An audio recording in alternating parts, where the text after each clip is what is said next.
Welcome to the Doggy Dojo. I'm your host, Susan Light, a Los Angeles-based dog trainer and behavior consultant on a quest to become worthy of the title Sensei of the Doggy Dojo. Today we're talking about a really exciting training protocol for dogs with high prey drive, Predation Substitute Training.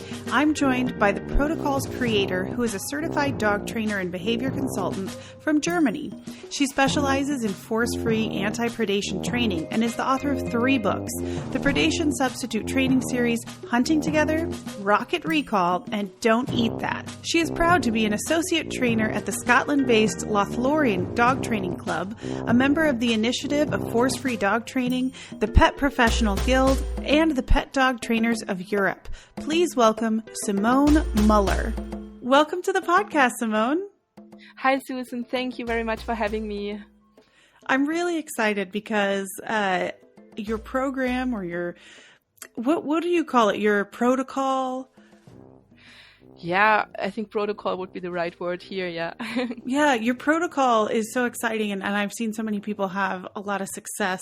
I will totally admit to being unaware of how it completely works. Like the general gist, I think I understand, but I'm really excited. I'm like halfway through your book. I bought the first edition right before the second edition came out. But I'm really excited to learn more about it because I think it can be really useful for a lot of dogs. Oh, thank you. Yes, yeah, indeed, it can be.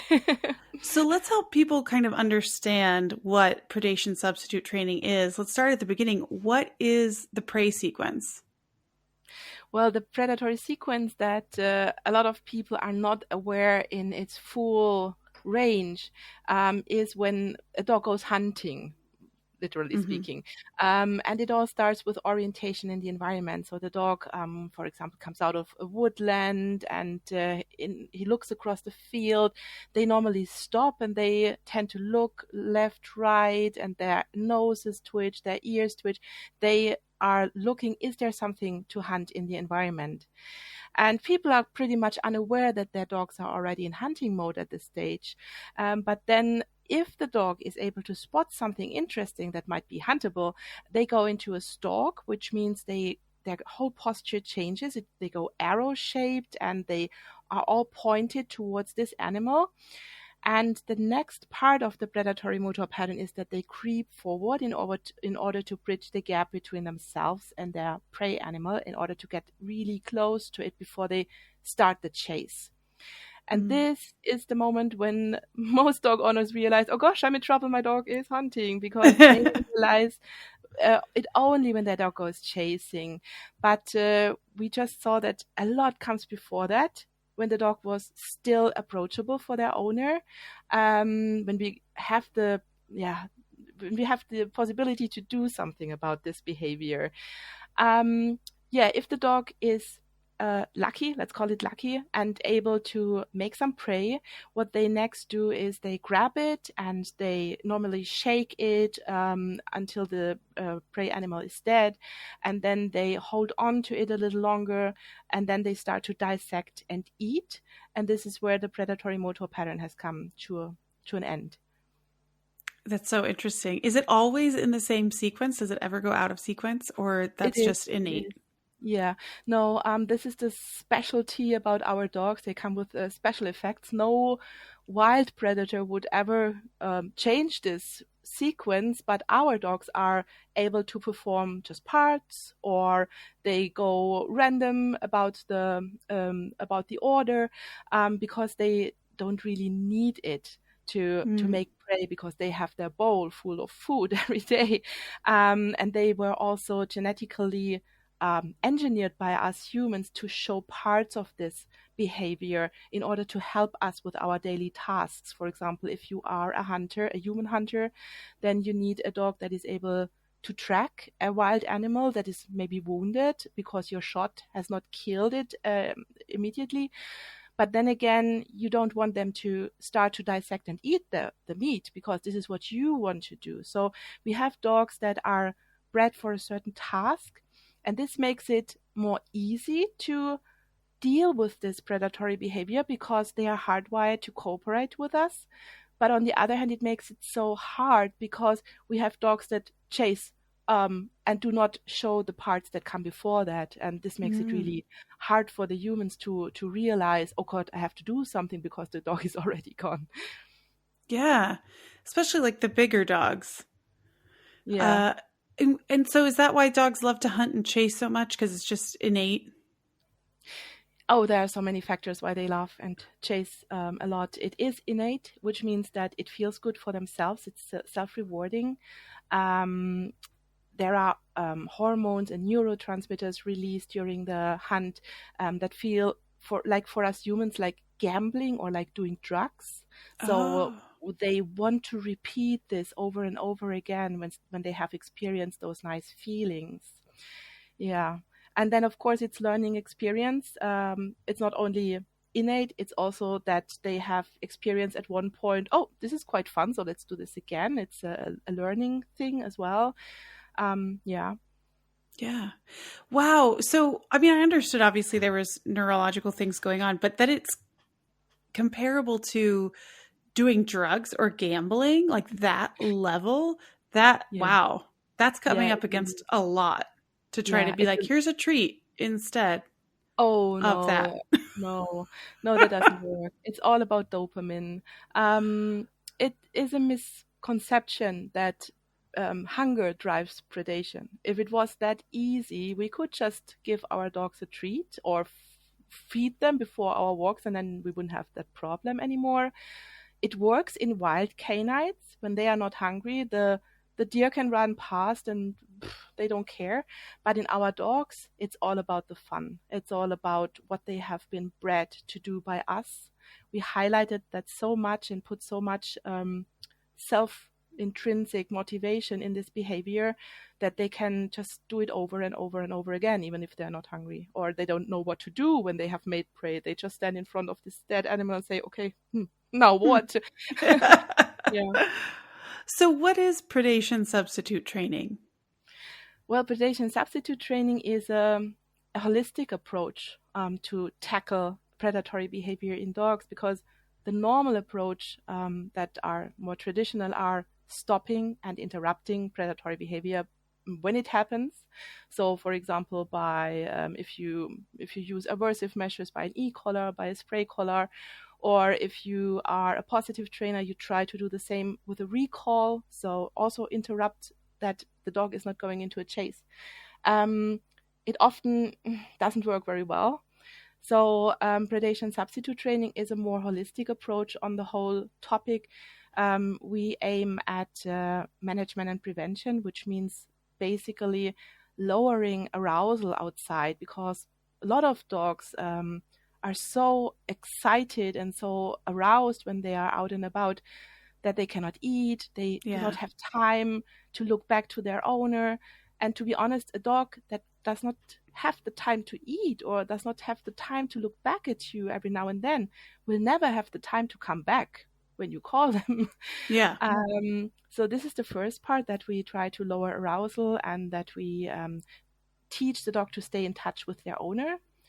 And the second aspect is that we teach tools that a dog owner can use when they come across wildlife. And this does not mean interrupting predatory behavior altogether, but rather experiencing safe parts that we just mentioned in the beginning, for example, orientation or looking at an animal in order to so we use these parts so that the dog has something to hunt in a safe way, but they do not go into the unsafe parts, the chase, the grab bite, the kill bite.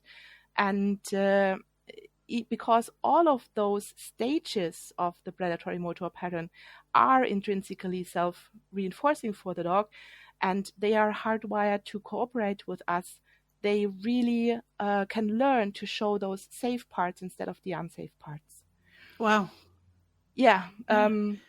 This is really amazing. And when you see, sometimes people don't believe it, but then we train their dogs to show those safe parts, and they suddenly have time to put the dog on a leash before they chase off, because they have learned, instead of chasing off in the very moment when they see something, to stand and watch a little longer. And then you have time to do something else with them. If you're interested in learning more about Simone, find her on Facebook and Instagram or at her website, www.predation-substitute-training.com. I'll link them in the show notes. We'll be right back. Yeah, I guess I had always thought that each step led to the next step. Mm-hmm. And that's why, again, as a positive reinforcement trainer, I was always working on like the interrupting, like you said, or lowering the arousal. Yes. With like engage, disengage around prey animals kinds of things, or they'll look at that game. But yeah, it's this thought that if they keep going down the sequence, they're going to get to that unsafe lunge. So that's sort of the incredible part to me, that it won't necessarily. Yeah. But maybe it makes it a little bit clearer, because most people nowadays are familiar with the ladder of aggression. That a dog, for example, growls, and if you punish the growl, they skip it and they go on to snapping or biting immediately. And it's a little bit like this, because we try to make parts of this chain bigger so that they show them longer. The aim is not to break the chain altogether, but to show them these parts long enough so that you can, for example, put a leash on your dog or redirect, or let them chase a treat instead of a deer or something like this. So it's a little bit like the ladder of aggression, where you try to make parts bigger where the dog is warning. And here we don't have aggression, of course. We have another behavior, but still it's the same approach. We try to make parts bigger and other parts smaller. That's really interesting. So the 4 aspects again was management. Yes, it's management and prevention, and then the tools in the presence of wildlife. And then the third part is very important, and a lot of people forget about this, because it's games to give them an outlet for their predatory behavior that they cannot show. So the dogs don't know, they cannot kill a rabbit or a deer because it's a human world and we make the rules. So we need to give them an outlet for those behaviors as well in a safe way. And we try to mimic this with games that come as close to the behavior that they want to perform. Okay. Wow. Yeah. And then what's the 4th aspect? Of course, the fourth aspect is a traditional approach. You need to interrupt it when it happens. So because predation is, I think, the most difficult behavior to tackle, because it is so good, it feels so good for the dogs, they want to repeat it, and so it happens. When you are in training with your dog, it might happen that your dog goes over threshold, starts to chase, and then you need a recall in place to interrupt your dog. And there are special types of recall that are more useful than others when you want to recall from a running animal. And this is, of course, also a part of predation substitute training, that you interrupt in emergency. And that's your other book, right? Rocket Recall? Yeah, exactly. I put it in. I put one interrupter into Hunting Together to give at least something, but the very big super recall that you condition really thoroughly, I put in a separate book, because I thought a lot of people who do not have predatory dogs still want a very good and solid recall. So they don't have to go through the whole protocol. So I put this in a separate book. Yeah. Mm-hmm. Yeah, that's usually pretty high on people's requests. But it is interesting. People don't often realize that one of the reasons your dog isn't recalling sometimes is that they're distracted by something like a squirrel or a hamburger on the ground or whatever. That's not predatory, that's scavenging, but but still, it can be basically anything. And this is why it makes sense to outsource it to another book. Yeah. And I love that it's meeting this part of that dog's needs so that it's going to be easier to interrupt, I bet. Exactly. Yeah. Yeah. And can all dogs learn it? Yes, definitely. All dogs can learn it. It's sometimes really hard when people say, oh, yeah, you do this with dog XYZ, but you cannot do it with this breed. And oh, no, it's not true, because every dog can learn it, and every dog can at least have some success. It's not a promise that I can give you that at the end of the book and at the end of the training program, you will be able to unleash your dog in every situation and whatever. But there are some achievements that every dog can learn, even if you had predatory success before that. So give it a try. It might be worthwhile. Yeah. I love that you said that. I say the same thing to my clients. We should be able to make measurable progress. Exactly. We can't promise, a specific outcome for any particular dog, but you should see some progress in a direction that you can measure. Exactly. Yeah. And when clients come with realistic goals and aims, then there is a lot that you can achieve. Yeah. Yeah, absolutely. No, I have heard nothing but good things from trainers and friends that have tried it with their dogs. And I'm really excited I want to understand it better before I try it with clients myself. You need to learn it before you can teach it. But it's exciting. So does the training look the same for every dog, or are there some steps to identify how strong your dog's prey drive is and how you approach it? Does it change? Yeah, definitely. It changes a lot. Most of the factors that make me adjust the training program is because of different breeds. You have hunting breeds that were bred for hunting and that these dogs might need a full program with outlets and with breed-specific outlets. So you cannot just take one game and do it with. You can, but they will not enjoy it as much. For example, when you have hounds, they want to track. And if you teach them to do something else, it might be nice, but it's not what they really want to do. And then many people many clients come to my training and they want to, they have, for example, border collies or Australian shepherds, herding breeds. That's the right word I was fishing for. And most of the time, what I see in herding breeds is not true predatory behavior. It's something that we call pseudo-predation. It's more that the dogs find for themselves an outlet because they have so much stress going on at home. And I see this especially in those very sensitive herding breeds. For example, you have kids at home and the dog doesn't sleep enough, or your dog has separation anxiety and you come home after 8 hours of work. The first thing, of course, you do is you go out with your dog because they want to pee, and then the dog starts to show predatory behavior straight away. And this is not because they are very predatory by nature. It's because it's a release of stress, because it feels nice. It's like a hobby for them. And it's like you come home after work, it was a stressful day, and you say, okay, now I need to take a bath or go for a run, do something for myself. And for those dogs, normally what I first do is I do a background check, and we try to eliminate as many stress factors in their lives as possible. And then they do not need to show this immense predatory behavior anymore. Mm-hmm. That's amazing. How meeting their needs can resolve behaviors sometimes. Exactly. Yeah. Yeah. A lot of times. Yeah. And so herding breeds, hunting dogs, are there any other ones that you take sort of a different approach to? Yeah. For example, with original breeds such as Basenjis, or I have a very nice Akita in my training.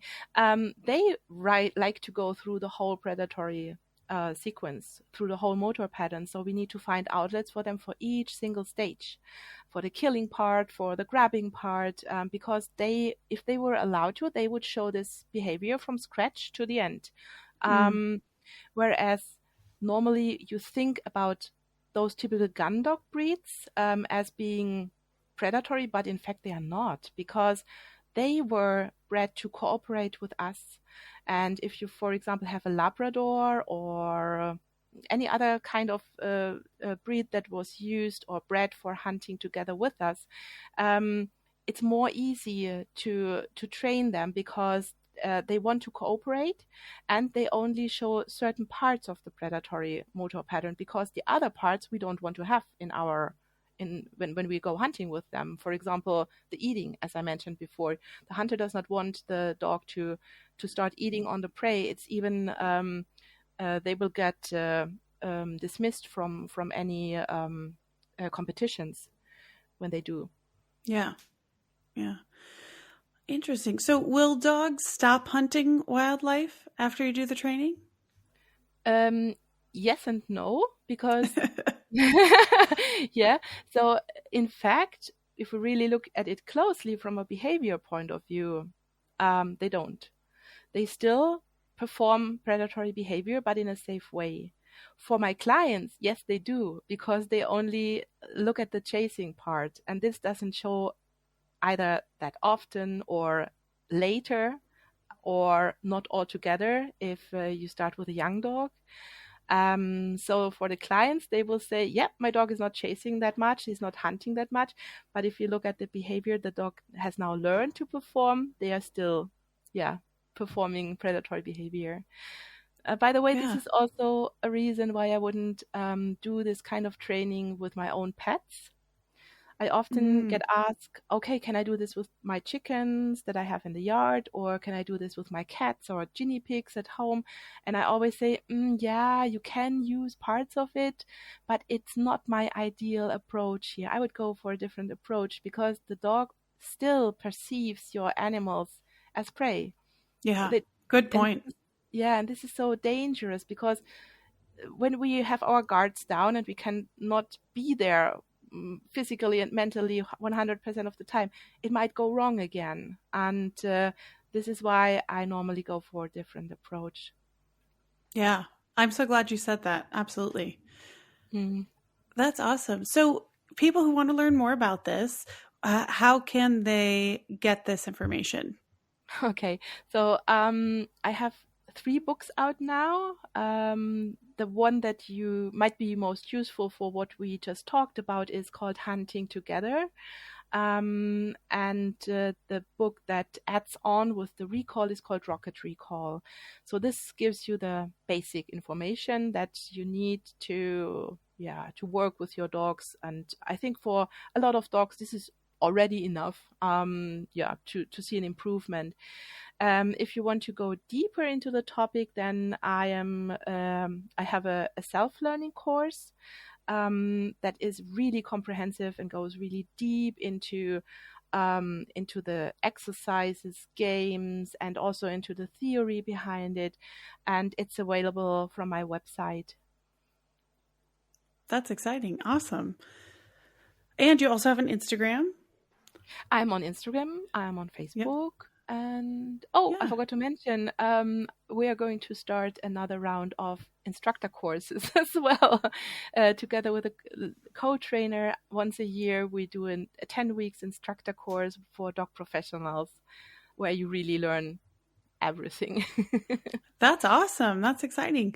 And is that one a live online or is it self-study like the other course? No, this is live with live sessions, and you have to film yourself or with clients, and then you hand it in and we give you feedback on what you're doing, and so that you can modify a little bit for each individual dog. And it is live and it's very, very interactive. I really enjoy these courses because they are so great, because we have so many different trainers who come from different fields, and Predation Substitute Training is not a set program, do this, do that. It's more like influenced by all different aspects. And I sometimes, when I come across new stuff that I haven't heard before, I'm so excited because I think, we can incorporate this into our training as well. It will help with this and it will help with that. So it's always exciting to talk with other dog professionals about this topic. Yeah, I love how collaborative the industry can be. Yes. Yeah, that's really exciting. Awesome. Well, thank you so much. I really appreciate you talking to me today. Thank you very, very much for the invitation. It was great to have to be with you today. Thank you for stopping by the dojo this week. This is your aspiring sensei, Susan Light, signing off. You can find me at doggydojopodcast.com, or I'm Susan Light LA on Instagram, Pinterest, and Facebook. The music was written by MacLight. You can find him at maclightsongwriter.com.